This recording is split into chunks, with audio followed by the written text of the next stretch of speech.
On today's show, we continue our series of stories about drastic changes in Minnesota's farm country and what it means to water quality and wildlife.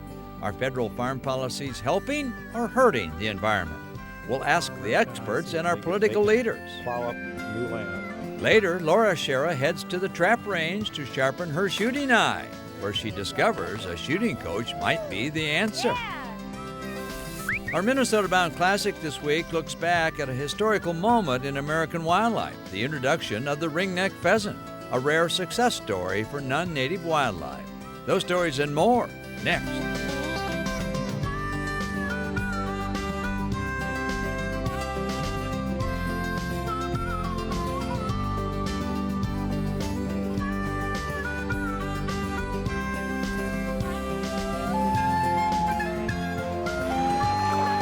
Minnesota Bound. Brought to you by Minnesota's Select GMC dealers. Hi everybody, Raven and I welcome you to the show, and a special one it is again. As you'll recall, last week we took a look at what's happening in Minnesota's landscape, the drastic changes. This time we're going to take a look at why those changes are occurring. In just 5 years, Minnesota's farming landscape has seen drastic change. Less grassland, record corn planting, more draining of farmlands, fewer wetlands, and more nitrates in our groundwater. Did anybody mention declining wildlife? Why these changes in farm country? The answer depends on who you ask. Minnesota Congressman Colin Peterson says federal Farm Bill legislation, or lack thereof, has been weak regarding conservation programs. I had the sod saver in the bill, and it got to conference. And at that time, the senators, not Senator Klobuchar, but the senators from North Dakota, South Dakota, and Montana objected to it. So we had all this grassland that was plowed up, especially in South Dakota, because we're paying people crop insurance on the highest value, the highest production they have in that county. They can plow up new land and get that high yield, and this land should not be farmed. But the economics, Ron, are what's driving this more than anything else.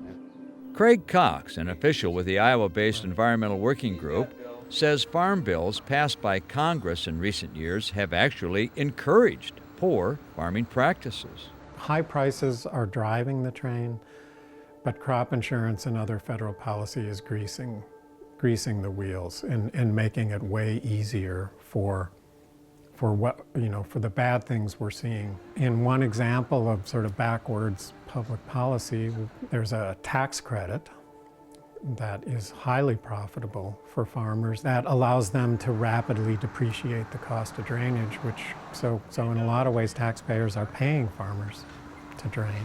The federal farm bill also includes something called crop insurance, which, critics say, entices farmers to plow and plant ground historically considered unsuitable for crop production. As the criticism grows, some farm groups are reaching out to farmers, encouraging landowners to improve their conservation efforts. And one of our messages to farmers in particular is, if you have a system that is in need of repair or replacement, we've got technology today. We can put in controlled drainage, we can do systems that my grandfather couldn't do. And so in doing so, if we can replace those old systems, we can actually have a better productivity outcome, better food supply, those types of things, and we can reduce potential environmental impacts, especially water quality. Growing urban areas, not just farmers, Foremost says, have also had an impact on Minnesota's landscape, not all positive. And I think it's a little bit disingenuous to look at a couple 100,000 acres of CRP that's being converted to cropland and ignore that between 1990 and 2005, we converted over 500,000 acres of good productive farm ground in the metro area into metro area. Truth is, there's plenty of blame to go around when the subjects are declining water quality and disappearing grasslands. What happens in the drainage ditch eventually moves to the creek or to the stream or to the river or to the big river here and flows downstream. So we all have a piece of this. Hansen says Minnesota's draining laws are often antiquated, dating back 100 years or more. but efforts to update the regulations are usually opposed by farm organizations. I'm 50 years old. The ditch system and the farming that I grew up on is completely different than it was when I grew up. And it's changing, and it's going to be different 10 years and 20 years from now. And so having the law be static and not recognize reality. And there's only so much we can do, you know, at the federal level. And in South Dakota, the problem over there is they have no state wetland law, you know, and so it's like the Wild West. Coming up, we'll continue our look at Minnesota's changing landscape and why it's happening now. Minnesota Bound, brought to you by Minnesota's select GMC dealers. Seven Clans Casino, Connecticut, and by Rapala.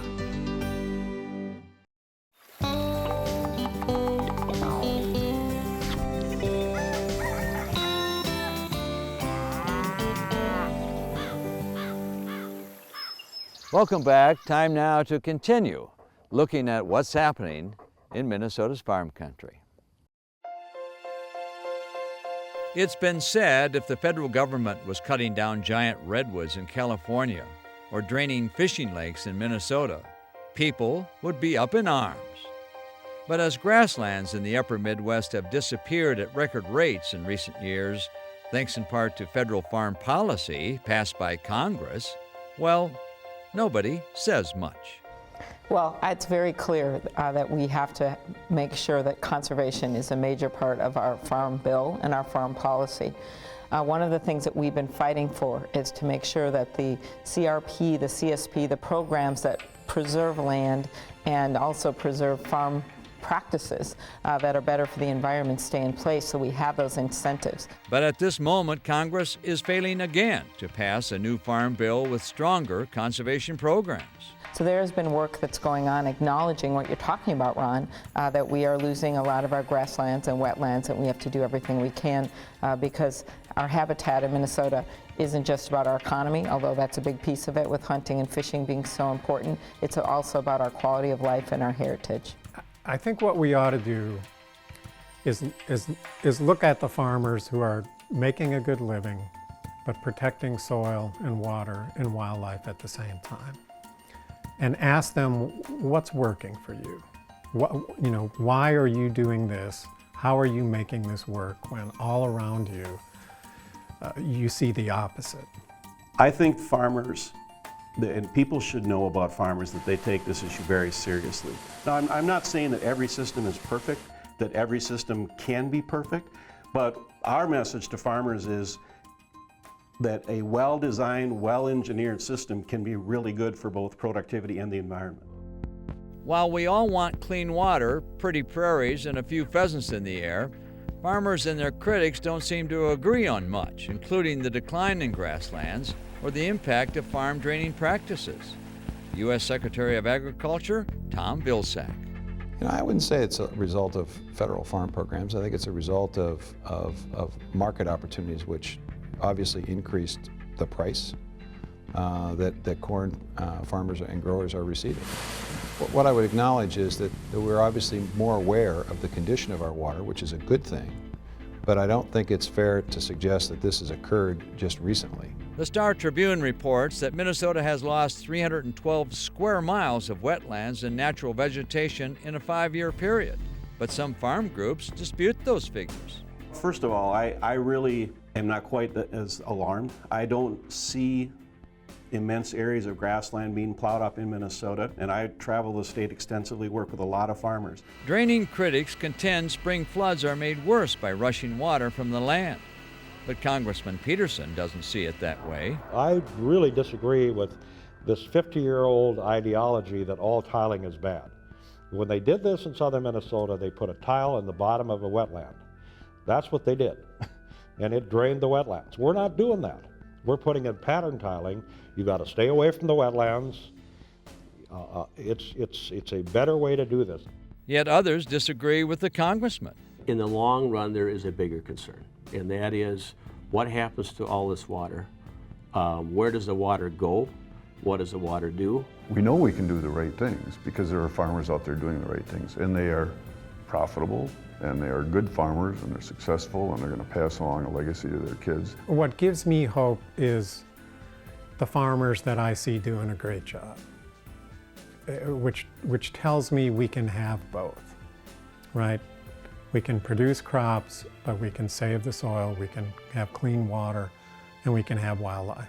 I believe those farmers want to have both things. They want to have a successful farming operation, but they can also have good conservation, smart conservation. But it's got to come through legislation, and we need to, work with those landowners to say, let's farm the best, let's buffer the rest.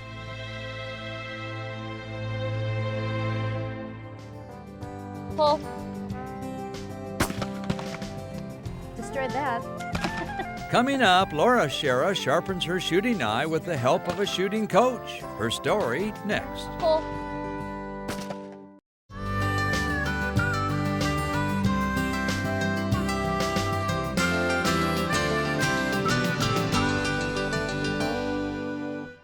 You know, if you're like me, if you've been pheasant hunting, there are times you wish you were a better shot. Well, daughter Laura Shera also has wondered the same thing, and I think she found a solution. Pull. Darn it. Pull. That's right, my shooting skills have gotten a little rusty. Pull. Okay, maybe a lot rusty. I missed both those. So I did what even Tiger Woods does. I found a coach. Meet Coach Anthony. He's a shooting instructor at Blaine Metro Gun Club who offered to help me. But let's just say he had a project on his hands. Coach Anthony, what are we working on today? Today we are going to work on skeet and then a little bit of sporting, your favorite I'm sure. And over the last couple weeks, just with the progression, and we want to see how you're doing. I know, hopefully I'm progressing. We've been spending a lot of time together.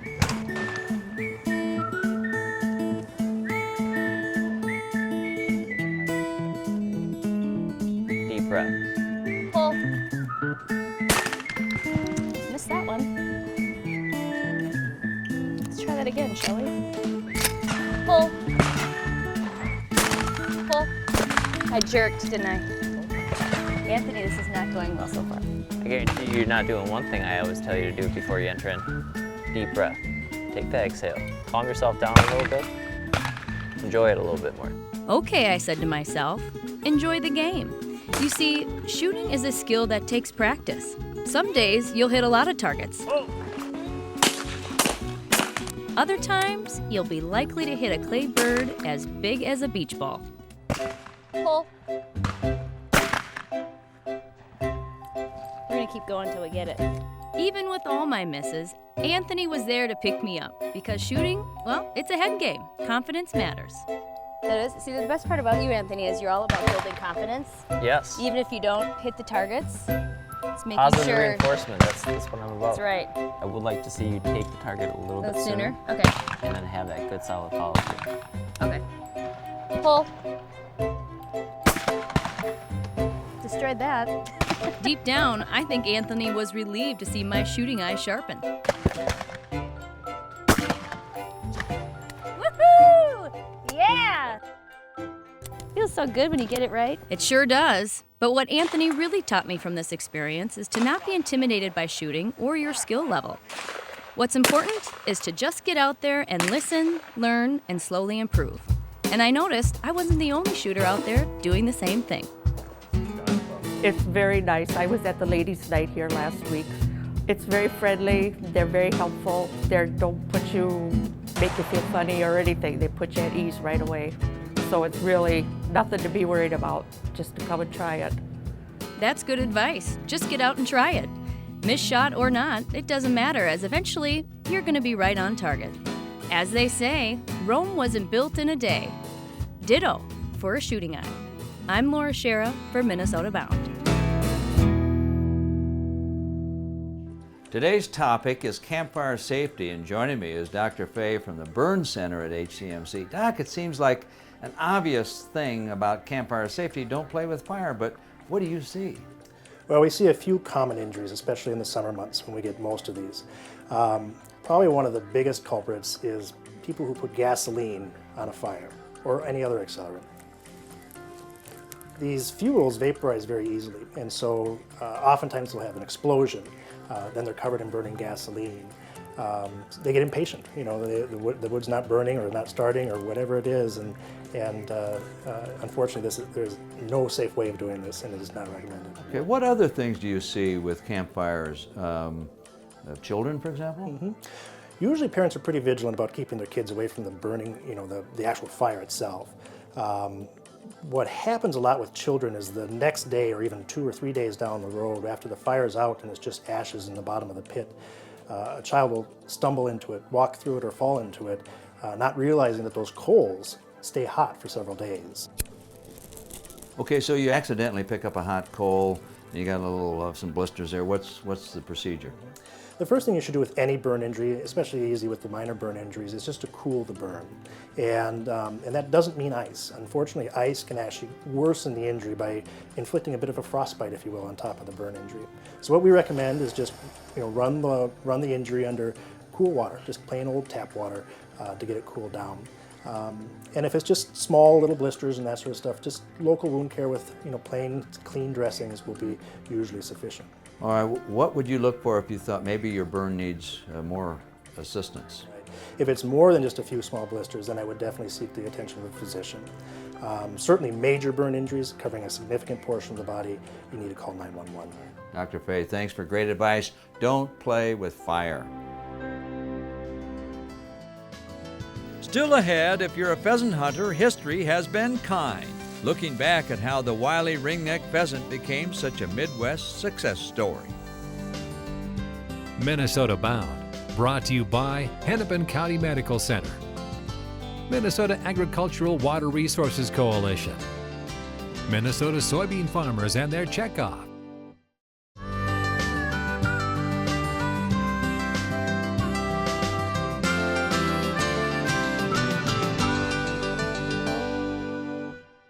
Second only to mourning doves, the ringneck pheasant is America's most popular game bird. But how did it get here? Because it certainly is not native. Hunters pay homage to the most colorful and cunning of game birds. Thing is, the curiosity of this bird has not changed in centuries. The story of the American pheasant starts way back in the early 1800s. Settlers loaded pheasants onto ships and headed towards the New World. In the history, I don't think we have any idea of how many failed attempts there were to stock pheasants in this country. Thousands, tens of thousands. You know, the average attempt was a failure. Failure because life at sea was tough enough for humans, much less pheasants cramped into cages. Those birds that did survive the ocean journey had a hard time once here. It's a biological thing. Pheasants don't live very long, and they just flat out don't. But later in the 1800s, the American pheasant movement got a boost from this guy, American consul judge to Shanghai, Owen Denny. I think he went to Shanghai in around 1880 and saw all their wonderful game birds, including ringneck pheasants, and thought, I wonder how those would do in Oregon. Wife Gertrude urged Denny to bring birds home to Oregon. He tried once and failed, but a year later, he released a few birds here at Peterson's Butte in Linn County, Oregon. I think all accounts agree there was about 10 roosters and 15 to 17 hens. The birds stuck, and over the next few years, ringnecks reproduced in great numbers. In fact, early on, they were called the Denny pheasant. The first pheasant season was in 1891, just about 9 years after the introduction. By the mid-1900s, the U.S. had established a healthy population of pheasants. Today, as we promote habitat, we protect that population. The hope that we will always have pheasants. Pheasants forever. You know, normally it's not a good idea to introduce exotic species in America, but in the case of the ringneck pheasant, good idea. Well, that about does it for us. Remember, introduce a kid to the great outdoors and the most avid pheasant hunter sitting on this bale. And the star of the show is Raven. Transportation provided by Premier Transportation. Call 1-800-899-7433.